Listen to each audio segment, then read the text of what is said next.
Assalamualaikum warahmatullahi wabarakatuh.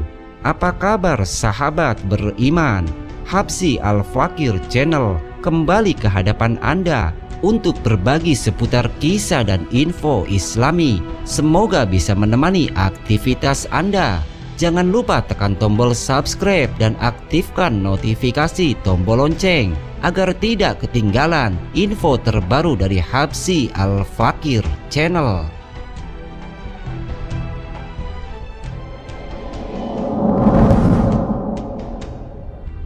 Di antara umat Nabi yang lain, umat Nabi Muhammad SAW merupakan yang paling pendek usianya di dunia. Sementara umat terdahulu bahkan dapat hidup hingga 1000 tahun.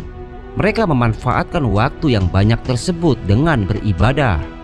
Lantas, bagaimana dengan nasib umat Rasulullah SAW? Rasulullah SAW bersabda, "Usia umatku umumnya berkisar antara 60 sampai 70 tahun. Jarang sekali di antara mereka melewati angka itu." Di balik usia umat Rasulullah yang pendek, Allah memberikan keistimewaan bagi mereka. Bahkan keistimewaan tersebut membuat Nabi Adam alaihissalam sangat iri. Apa saja keistimewaan tersebut? Berikut ulasan dilansir dari berbagai sumber. Diceritakan dalam kitab Syarah Nasihul Ibad, Nabi Adam alaihissalam berkata, "Sesungguhnya Allah menganugerahi 4 kelebihan yang tidak diberikan kepadaku." Kelebihan yang pertama, taubatku diterima hanya di kota Mekah, sementara taubat umat Nabi Muhammad diterima di sembarang tempat alias di mana saja. Kelebihan kedua, pada awalnya aku berpakaian, tetapi ketika aku berbuat durhaka kepadanya, maka Allah membuat aku telanjang. Sementara sebaliknya dengan umat Nabi Muhammad yang berbuat durhaka dengan telanjang, tetapi Allah tetap memberikan mereka pakaian. Kelebihan yang ketiga, ketika aku berbuat durhaka kepadanya, maka Allah langsung memisahkanku dengan istriku. Namun hal tersebut tidak berlaku untuk umat Nabi Muhammad. Mereka berbuat durhaka, namun Allah tidak memisahkan mereka dengan pasangannya. Kelebihan yang keempat, ketika aku berbuat durhaka di dalam surga, aku dikeluarkan dari sana. Sementara sebaliknya bagi umat Nabi Muhammad, ketika mereka berbuat durhaka, justru dimasukkan ke dalam surga apabila mereka bertaubat kepadanya. Kelebihan umat Nabi Muhammad lainnya tak kalah istimewa. Kelebihan yang kelima, jaminan dikabulkan doanya. Dalam sebuah hadis disebutkan bahwasanya Allah hanya mengabulkan doa dari para nabi saja, sementara umat Nabi Muhammad dapat berdoa kapan dan di mana saja, dan Allah Subhanahu wa Ta'ala akan mengabulkan doanya. Umatku telah diberi 3 perkara yang tidak diberikan kecuali kepada para nabi saja. Dahulu jika mengutus seorang nabi, Allah berfirman kepadanya, "Berdoalah kepadaku, niscaya akan aku kabulkan." Namun untuk umat ini Allah berfirman, "Berdoalah kalian, niscaya akan aku kabulkan untuk kalian." Kelebihan yang keenam, ditutupi aibnya. Bahwasanya dahulu Bani Israel jika melakukan sebuah dosa kemaksiatan, maka akan dituliskan si fulan telah melakukan perbuatan dosa ini dan itu. Sebagai tebusannya adalah ini dan itu yang digantungkan di pintu rumahnya. Tulisan ini dapat dibaca oleh siapapun sehingga mereka yang melakukan dosa akan malu di hadapan umum. Sementara umat Nabi Muhammad jika berbuat dosa atau maksiat, maka Allah akan menutupi aib tersebut hingga Dia sendirilah yang membuka aib tersebut.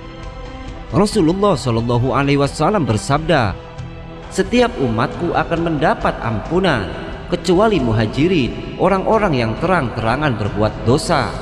Dan yang termasuk terang-terangan berbuat dosa adalah seseorang berbuat dosa pada malam hari, kemudian pada pagi hari dia menceritakannya, padahal Allah telah menutupi perbuatannya tersebut."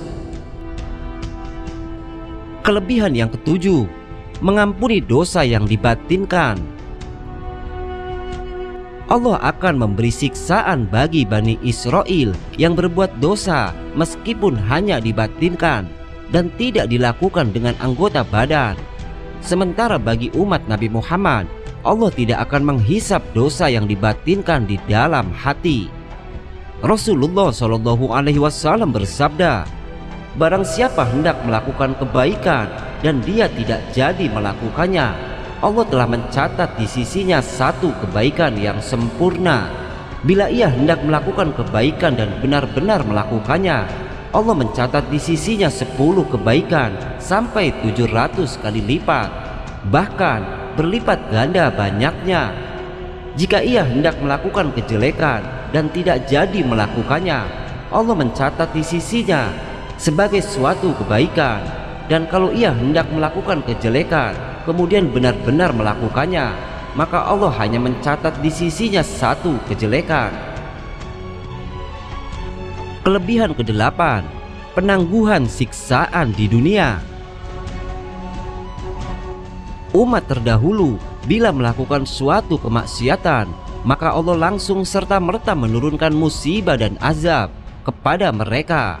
Sebut saja kisah umat Nabi Nuh alaihi salam, Nabi Hud alaihi salam, dan Nabi Lut alaihi salam yang ditimpa azab yang mengerikan.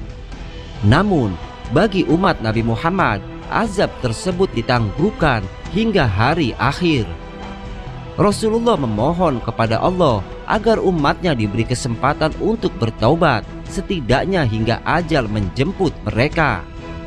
Allah Subhanahu wa Ta'ala berfirman, dan kalau sekiranya Allah menyiksa manusia disebabkan usahanya, niscaya dia tidak akan meninggalkan di atas permukaan bumi suatu makhluk yang melata pun. Akan tetapi Allah menangguhkan penyiksaan mereka sampai waktu yang tertentu. Maka apabila datang ajal mereka, maka sesungguhnya Allah adalah Maha melihat keadaan hamba-hambanya. Kelebihan ke-9, umat pertama yang masuk surga. Walaupun dilahirkan di akhir zaman, namun Allah memberi keistimewaan bagi umat Nabi Muhammad sebagai umat pertama yang masuk surga. Rasulullah SAW bersabda, kami adalah umat terakhir, namun pertama pada hari kiamat. Kamilah yang pertama kali masuk surga, walaupun mereka mendapatkan kitab suci sebelum kami, dan kami mendapatkan kitab suci setelah mereka.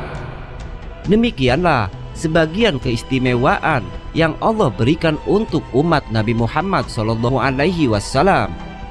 Masih banyak lagi kelebihan yang dikhususkan untuk kekasih Allah dan umatnya.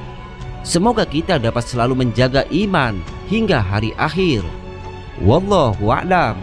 Mungkin ini yang dapat kami sajikan dalam kesempatan kali ini. Semoga bermanfaat dan bisa diambil hikmahnya. Wassalamualaikum warahmatullahi wabarakatuh.